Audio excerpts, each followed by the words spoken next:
Hello everyone, welcome back to my channel. मैं कृतिका। और guys, आज हम इस वीडियो में पार्टनरशिप डीड वाले टॉपिक को ही कंटिन्यू करेंगे। ये बहुत ही इंपॉर्टेंट टॉपिक है, तो प्लीज़ वीडियो को एंड तक ज़रूर देखें और पसंद आए तो प्लीज़ वीडियो को लाइक करें और चैनल को सब्सक्राइब करें। और जिन्होंने पार्टनरशिप डीड के पहले पार्ट वाले वीडियो को नहीं देखा, ऊपर आई बटन पर क्लिक करके आप वो वीडियो देख सकते हैं।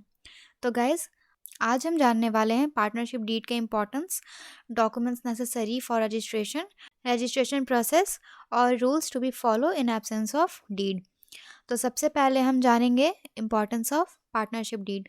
इम्पोर्टेंस ऑफ पार्टनरशिप डीड जो है वही बेनिफिट ऑफ पार्टनरशिप डीड भी है। ओके, सो गाइज, हमारा पहला इम्पोर्टेंस या बेनिफिट है, it regulates the rights, duties and liabilities of each partner. मतलब कि पार्टनरशिप डीड जो होता है वो सारे पार्टनर्स के राइट, ड्यूटीज़ और लाइबिलिटीज़ को एक्सप्लेन करता है। पार्टनरशिप डीड पार्टनर्स के बीच होने वाले किसी भी तरह के मिसअंडरस्टैंडिंग को पहले से ही एलिमिनेट करता है, क्योंकि उसमें पहले से ही बिजनेस से रिलेटेड सारे टर्म्स एंड कंडीशंस लिखे होते हैं और उस पर पार्टनर्स के सिग्नेचर उनकी रजामंदी को शो करता है। डीड सारे डिस्प्यूट्स को बिफोर हैंड ही सेटल्ड करके रखता है और रेफरेंस के लिए हमेशा रेडी भी रहता है। फोर्थ है, पार्टनरशिप डीड में profit sharing ratio clearly define होता है, जो प्रॉफिट या लॉस के डिस्ट्रीब्यूशन को लेकर किसी भी कंफ्यूजन को अवॉइड करता है। साथ ही अगर डीड में प्रॉफिट शेयरिंग रेशियो मेंशन नहीं है, that means profit sharing ratio equal होगा, मतलब पार्टनर्स को प्रॉफिट आपस में बराबर ही शेयर करना होगा। गाइस, जो डीड है वो पार्टनर्स के रोल को भी इंडिविजुअली डिफाइन करता है, जैसे किसे क्या काम करना है और क्या नहीं करना है, ये सारी बातें डीड में क्लियरली मेंशन होती है। फ्रेंड्स, पार्टनरशिप डीड में कुछ ऐसे भी क्लॉजेस होते हैं जो पार्टनर्स के सैलरी, इंटरेस्ट, लोन जैसी चीज़ों को बताते हैं। हालांकि इंटरेस्ट पेमेंट सारे पार्टनर्स को उनके कैपिटल के हिसाब से ही मिलता है, जबकि सैलरी हर पार्टनर को नहीं मिलती। किसको मिलेगी, किसको नहीं मिलेगी, ये सारी बातें डीड में लिखी होती है। सेवेंथ पॉइंट है, it gives partners the ability to file a case against third party and other partners. यानी कि अगर कोई पार्टनर किसी दूसरे पार्टनर या आउटसाइडर पर धोखाधड़ी या किसी वजह से केस करना चाहे, तो वो ऐसा तभी कर सकता है अगर अपनी बात को साबित करने के लिए एविडेंस के तौर पर पार्टनरशिप डीड उसके पास में हो। अगर डीड नहीं है, फर्म रजिस्टर्ड नहीं है, तो केस फाइल नहीं किया जा सकता। अच्छा, इसके अलावा डीड के एब्सेंस में भी थर्ड पार्टी तो आपके ऊपर केस कर सकती है, लेकिन आप उस पर केस नहीं कर सकते। पार्टनरशिप डीड के होने से एक और बहुत ही बढ़िया चीज़ ये है कि जैसे कि डीड बनाने के बाद फर्म रजिस्टर्ड हो गई, तो इसके बाद आप जब भी चाहें बहुत ही ईजिली एंड फास्टली किसी दूसरे बिजनेस में, किसी दूसरे बिजनेस स्ट्रक्चर में कन्वर्ट कर सकते हैं। ओके, अब बात आती है पार्टनरशिप के रजिस्ट्रेशन के लिए। वो क्या क्या डॉक्यूमेंट्स रिक्वायर्ड होते हैं रजिस्ट्रेशन के लिए, अब हम वो जानेंगे।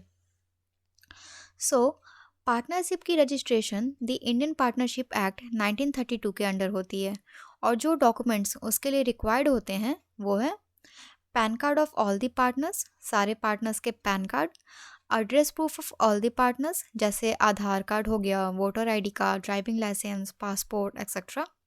इसके अलावा फर्म का पैन कार्ड और फर्म का एड्रेस प्रूफ भी होना चाहिए रजिस्ट्रेशन के लिए, ये बहुत ही इम्पॉर्टेंट है। साथ ही ये डॉक्यूमेंट एक ऑफिशियल अथॉरिटी के द्वारा साइंड भी होना ज़रूरी है, तभी पार्टनरशिप डीड रजिस्टर हो पाएगी। गाइस, अब थोड़ा रजिस्ट्रेशन प्रोसेस के बारे में भी जान जाते हैं। जो रजिस्ट्रेशन प्रोसेस है वो ज़रूरी नहीं कि फ़र्म के सेटअप होने के टाइम पे ही हो। ये फ़र्म शुरू हो जाने के बाद उसके पूरे लाइफ टाइम में कभी भी कराया जा सकता है। हालांकि जितनी जल्दी हो सके रजिस्ट्रेशन करा लेना ही सही रहता है, और स्पेशली किसी लीगल डिस्प्यूट्स में पड़ने के पहले, क्योंकि अगर किसी लीगल डिस्प्यूट्स में आप पड़ जाते हैं तो सामने वाला बंदा तो आपके अगेंस्ट केस कर सकता है, पर आप उसके अगेंस्ट कोई भी कदम नहीं उठा सकते। इसलिए बेहतर होगा कि उससे पहले ही आप रजिस्ट्रेशन करा लें, क्योंकि बिना रजिस्ट्रेशन तो आप केस फाइल कर नहीं सकते। रजिस्ट्रेशन के लिए ज़रूरी है कि सबसे पहले एक एप्लीकेशन सबमिट कराई जाए रजिस्ट्रार के पास, और उसके साथ एक प्रिस्क्राइब्ड फ़ी भी रजिस्ट्रार के पास देनी होती है।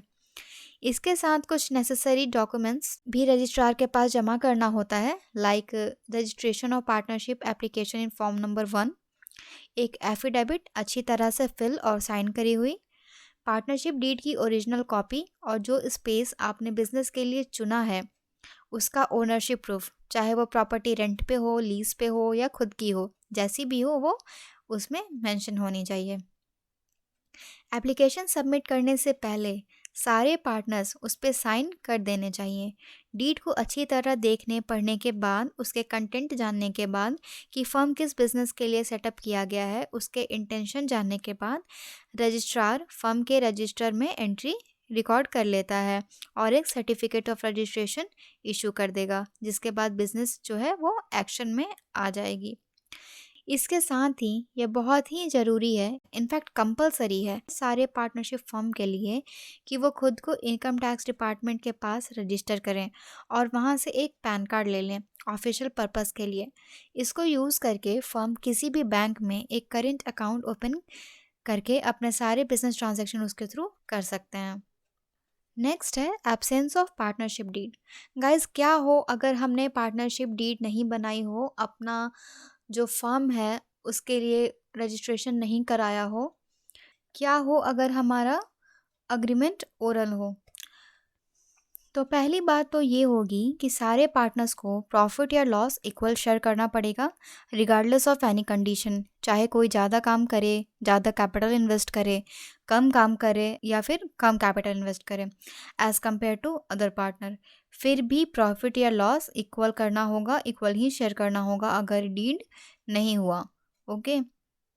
सेकेंड थिंग, पार्टनरशिप डीड के एब्सेंस में किसी भी पार्टनर को सैलरी नहीं मिलेगी, ना ही कोई इंटरेस्ट मिलेगा। ड्राइंग्स पे भी कोई इंटरेस्ट चार्ज नहीं होगा। और अगर पार्टनर्स ने फर्म को लोन दिया हो तो उस लोन पे उन्हें 6% पर एनम का ही इंटरेस्ट मिलेगा, इवन फर्म को लॉस ही क्यों ना हुआ हो।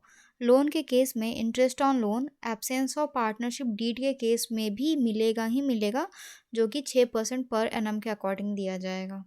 सो गाइज़, यहाँ हमारा पार्टनरशिप डीड और रजिस्ट्रेशन प्रोसेस वाला टॉपिक जो है वो ख़त्म होता है। अगर कोई चीज़ इसमें से बाकी रह गई हो तो मैं पूरी कोशिश करूँगी कि उसको भी कवर कराऊँ। अगर आपको वीडियो वाकई अच्छी लगी हो तो प्लीज़ वीडियो को लाइक करें, चैनल को सब्सक्राइब करें। Thank you.